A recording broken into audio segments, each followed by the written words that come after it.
Assalamualaikum warahmatullahi wabarakatuh. Jumpa lagi dengan saya Nur Saifi di channel Flash Matematika. Pada video kali ini saya akan membahas konsep dasar turunan trigonometri. Baik, kita bahas dulu konsep turunan secara umum. Turunan itu seringkali identik dengan gradien atau kemiringan garis singgung. Kalau kita lihat di gambar, ini ada garis PQ yang melalui titik P dan titik Q. Ini PQ terpisah ya, PQ-nya mula-mula terpisah.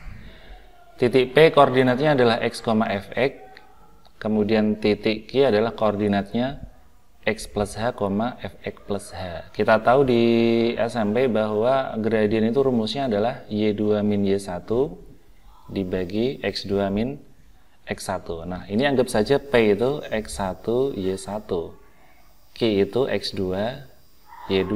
Sehingga kalau kita masukkan ke rumus apa tadi? y2 min y1 per x2 min x1, kita peroleh rumus y2 nya tadi apa? Fx plus h ya, Fx plus h, kemudian y1 nya itu fx, ini y1 nya itu fx dibagi x2 nya itu x plus h dikurangi x1 nya itu x. Nah, ini kan x nya saling menghilangkan sehingga kita peroleh fx plus h min fx per h. Nah, inilah bentuk gradien secara umum. Nah, kemudian jika P-nya tetap, jadi P tetap ada di sini, kemudian Q itu bergerak mendekati P, jadi semakin dekat ke sini, sampai kira-kira H-nya itu, H itu ini ke sini ya, sampai kira-kira H-nya itu mendekati 0, hampir 0, artinya P dan Q nanti hampir berhimpit, maka diperolehlah yang namanya gradien garis singgung. Jadi antara P dan Q nanti kan semakin dekat sehingga seolah-olah P dan Q itu berada di satu tempat. Sehingga kalau ditarik garis melalui dia diperoleh garis singgung. Kalau garis yang di sini kan P itu kan garis potong karena dia memotong di dua tempat. Tapi kalau yang P dan Q sudah berhimpit seperti ini hampir mendekati ya, nanti diperoleh namanya garis singgung atau persamaan garis singgung. Nah, yang disebut Q mendekat ke P itu adalah ketika apa? H mendekati 0. Maka kita kerjakan F aksen adalah limit H mendekati 0. Jadi kita anggap H itu sangat dekat. H-nya itu 0 sehingga P dan Q sangat dekat sehingga bisa dikatakan P dan Q nanti menjadi titik singgung. Inilah awal dari konsep turunan fungsi secara umum ya. Nanti kalau fungsinya berupa trigonometri tinggal kita ganti fungsinya dengan fx-nya dengan trigonometri. Jadi kuncinya f aksen x adalah limit h mendekati 0 dari fx plus h min fx per h. Itu konsep dasar dari turunan. Kita lanjutkan. Berikutnya kita juga harus menguasai untuk mengerjakan soal-soal turunan trigonometri, kita harus menguasai konsep-konsep yang harus diingat kembali ya. Ini ada konsep di kelas 11 yaitu sifat-sifat turunan. Ketika ada y sama dengan u plus v, maka turunannya tinggal u aksen tambah v aksen. Ketika y sama dengan u min v, maka turunannya adalah u aksen min v aksen. Jadi kalau tambah ya ditambah, kurang ya dikurang. Namun hati-hati jika berupa u kali v, maka turunannya adalah u aksen v plus u v aksen. Kemudian jika y-nya u per v, maka turunannya adalah u aksen v min u v aksen per v kuadrat. Jika y-nya sama dengan u pangkat n, maka y aksennya atau turunannya adalah n kali u pangkat n min 1 dikalikan u aksen. Nanti sifat-sifat ini 1-5 akan saya bahas secara terpisah atau tersendiri, lengkap dengan contoh-contoh fungsi trigonometrinya biar bisa dikuasai secara lebih dalam. Berikutnya ada juga rumus-rumus di kelas 11 yang harus diingat kembali, yaitu tentang rumus jumlah dan perkalian trigonometri, yaitu sin tambah sin itu 2 sin setengah jumlah cos setengah kurang A plus B A min B. Sin A min B adalah 2 cos setengah jumlah sin setengah kurang. Cos plus cos adalah 2 cos setengah tambah cos setengah kurang, dan cos A min B adalah min 2 sin setengah tambah sin setengah kurang. Jadi yang sering kita pakai nanti yang ini, yang apa, sin min sin dan cos min cos ya. Di samping itu kalian juga harus menguasai atau menghafalkan atau minimal paham cara menentukan nilai dari trigonometri sudut istimewa baik di kuadran 1, 2, 3 maupun 4. Sudut istimewa dimaksud adalah kelipatan 30 dan kelipatan 45. Ya, kelipatan 30 seperti 30, 60, 90, 120 dan seterusnya, serta kelipatan 45 itu harus dihafal semua. Baik, saya anggap ini sudah dikuasai sehingga saat mengerjakan trigonometri nanti yang kaitannya sama turunan itu tidak lagi ada pertanyaan misalkan ya, sin berapa misalnya, sin pi per 3 kok tahu nilainya setengah akar 3 itu dari mana? Tidak ada pertanyaan seperti itu ya. Diharapkan di kelas 12 ini sudah menguasai konsep-konsep ini di kelas 10 dan kelas 11 itu sebagai bekal untuk masuk di kelas 12 ini. Sehingga basicnya dulu, maka saya tulis di sini basicnya untuk dapat dipahami dulu dan sambil diingat-ingat. Baik, kita coba menentukan turunan dari sin x menggunakan limit h mendekati 0 fx plus h min fx per h. Baik, kita mulai. F aksen x sama dengan limit h mendekati 0. Fx plus h, fx nya kan sin x, berarti kalau fx plus h menjadi sin kurung buka x plus h dikurangi fx sendiri adalah si sin x tadi dibagi h. Berikutnya kita bertemu bentuk sin min sin. Kita perlu mengingat kembali sin min sin tadi rumusnya adalah, saya tulis ulang ya biar ingat, sin a min sin b tadi rumusnya adalah 2 cos setengah a plus b dijumlah. Nah seperti ini, sin setengah a min b. Tinggal kita sesuaikan dengan soal yang di sebelah kiri ini, berarti sama dengan limit h mendekati 0, sin min sin menjadi 2 cos setengah jumlah, ini kita jumlahkan, anggap aja ini a ini b, kita jumlahkan berarti x plus h ditambah x dikalikan sin setengah kurang, berarti x plus h dikurangi x. Oke, dibagi dengan h. Berikutnya kita hitung limit h mendekati 0, 2 cos setengah x ditambah h itu adalah 2x plus h, masih sin setengah, x dikurangi x itu habis, tinggal h nya masih dibagi h. Dalam hal ini kita ketemu bentuk dasar dari limit trigonometri, yaitu limit h mendekati 0 sin setengah h per h.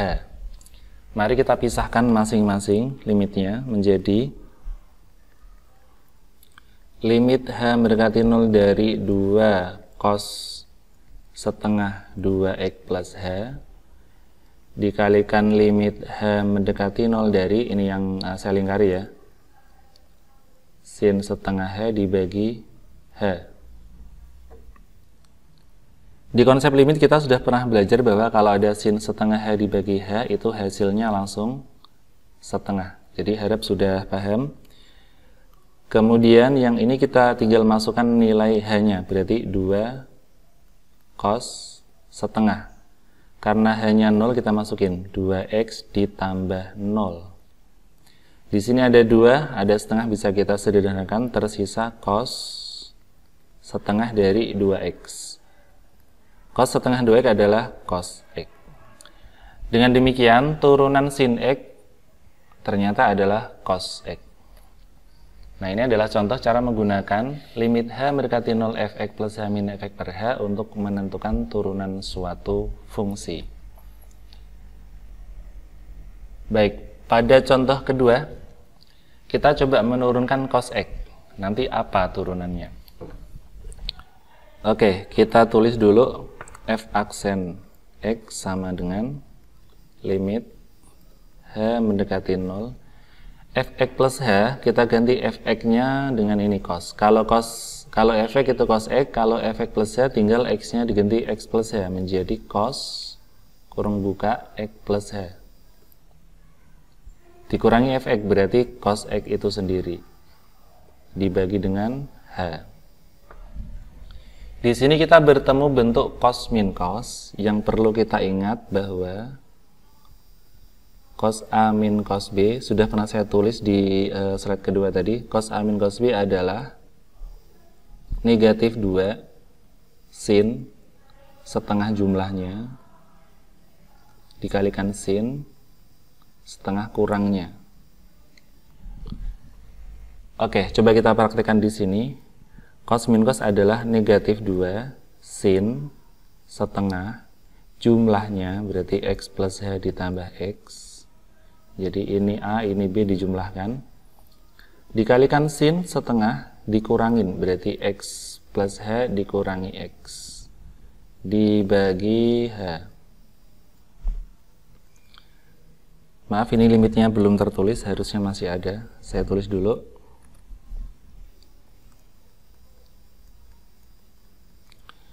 Berikutnya, limit h mendekati 0, negatif 2 sin, kita hitung ini. X tambah X itu 2X, masih ditambah H. Di sini masih sin setengah, X min X itu habis, tinggal H itu sendiri. Masih dibagi H. Yang saya lingkari akan kita jadikan limit tersendiri. Ya, itu adalah limit bentuk dasar. Ya. Berarti menjadi limit H mendekati 0, negatif 2 sin setengah 2X plus H. Kemudian yang sin setengah H sama per H kita buatkan limit sendiri. Ya, sin setengah H dibagi H. Kita tahu di konsep sebelumnya bahwa limit untuk sin setengah H per H itu nilainya setengah. Asalkan hanya mendekati 0 ya. Kemudian kita masukkan nilai X yang ada di sini, maaf nilai H-nya. Berarti negatif 2 sin setengah sin setengah kali 2 X ditambah hanya 0 ya. Berarti diperoleh negatif 2 sin setengah dari 2X dikalikan setengah. Yang ini sama ini bisa disederhanakan, ini sama ini bisa disederhanakan. Kita peroleh negatif dari sin X. Dengan demikian turunan dari cos X adalah negatif sin X. Nah, itu contoh-contoh cara menggunakan bentuk limit H mendekati 0 fx plus H min fx per H untuk menentukan turunan pertama. Bagaimana jika sin AX, jadi ada huruf A, ada angkanya ya sebelum X, ada angka sebelum X, gimana caranya? Coba kita hitung. Pertama kita masukkan dulu ke konsep limitnya, yaitu f aksen X sama dengan limit H mendekati 0, fx plus H, berarti menjadi sin A kurung X plus H. Saya ulangi, X plus H masuk ke sin AX, berarti X-nya diganti X plus H, maka jadinya sin A kurung X plus H. Dikurangi fx-nya sendiri adalah sin AX, masih dibagi dengan H. Berikutnya kita masukkan A-nya ke masing-masing menjadi sin AX plus AH min sin AX per H. Oke, seperti yang tadi, sin min sin kita rubah menjadi 2 kosin. 2 cos setengah jumlah. Ini jumlah. Sin setengah kurang, yaitu AX plus AH dikurangi AX. Masih dibagi H. Kita hitung ulang yang atas menjadi 2 cos setengah. AX sama AX itu 2AX. Masih ditambah AH, gitu ya. dikalikan sin setengah AX dikurangi AX habis tinggal AH masih dibagi H. Berikutnya yang saya lingkari kita jadikan sebagai bentuk dasar suatu trigonometri. Kita pisahkan menjadi limit H mendekati 0 ini tetap saja 2 cos setengah 2 AX ditambah AH dikalikan limit H mendekati 0 sin setengah AH dibagi H. Dengan konsep bentuk dasar dari limit trigonometri ini nilainya adalah setengah A. Jadi seperti hanya sama sin itu dicoret gitu ya. Jadi tinggal setengah A nya. Jika kurang paham silakan disimak lagi video saya tentang limit bentuk dasar ya, limit trigonometri. Yang sebelah kiri kita masukkan hanya 0, berarti 2 cos setengah 2AX ditambah A kali 0. 2 sama setengah bisa kita sederhanakan. Kemudian A yang di belakang ini kita pindah ke depan aja. A dikalikan cos setengah 2AX. Berarti menjadi A kali cos AX. Jadi setengahnya sama 2 bisa disederhanakan. Kesimpulannya, turunan pertama dari sin AX adalah A cos AX. Baik, dengan cara tersebut kita nanti akan mendapatkan beberapa rumus dasar dari turunan fungsi trigonometri sebagai berikut. Ini perlu dihafal ya. Jadi sin turunannya adalah cos dan cos turunannya adalah negatif sin. Tangen turunannya adalah sekan kuadrat. Kosekan turunannya adalah negatif kosekan kotangen. Kemudian sekan turunannya adalah sekan tangen. Kotangen turunannya adalah negatif kosekan kuadrat ya. Begitu ada angkanya sebelum X, misalkan sin AX itu tinggal cos AX tapi dikasih A depannya. Ini contohnya tadi kita buktikan bahwa sin AX turunannya adalah A kali cos AX. Ini sin AX adalah A kali cos AX. Cos AX turunannya adalah, kalau cos tadi kan negatif sin, nah kalau ada A nya berarti negatif A kali sin AX.